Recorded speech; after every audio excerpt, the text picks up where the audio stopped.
tashqari ismim Do'stmurat. Agrobankda ishlayman. Hozirgi kunda biz Agrobank tomonidan ajratilayotgan mana tadbirkorlar uchun biz tadbirkorlikni boshlash uchun ajratilayotgan kreditlar haqida qisqacha ma'lumot beraman.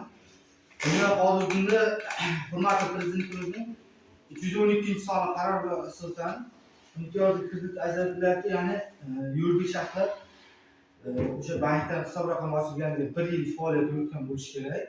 O'sha firmalarga hozirgi kunda ayol kishi tadbirkor, o'sha tadbirkor ayol kishi bo'lsa 18%, erkak kishi bo'lsa 20%dan 6 yilga imtiyozli kredit ajratib berilyapti. 2 yil imtiyoz davr bilan, ya'ni shu 2 yil imtiyoz faqat foiz to'laydi. O'sha 3-yildan boshlab ta'nadan chiqish boshlaydi. Bundan tashqari hozirgi kunda o'sha 60-soni qarorga asosan yoshlarga ajratilayotgan kreditlar haqida qisqacha ma'lumot berib o'taman. 5 yilga 18% dan kredit ajratilyapti.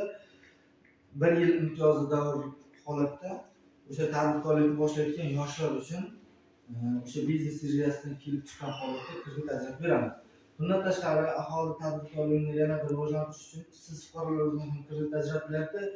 Ya'ni o'sha Agrobank hozirgi kunda Qamash tumanidagi mahallalarda 19 tasi Agrobank filialiga tegishli mahalla o'tirib, o'sha mahalladagi ishsiz fuqarolar o'z-o'zini band qilish orqali 12 million so'mgacha sug'urta asosida kredit ajratilyapti va 50 million so'mgacha kafillik asosida kredit ajratib beriladi.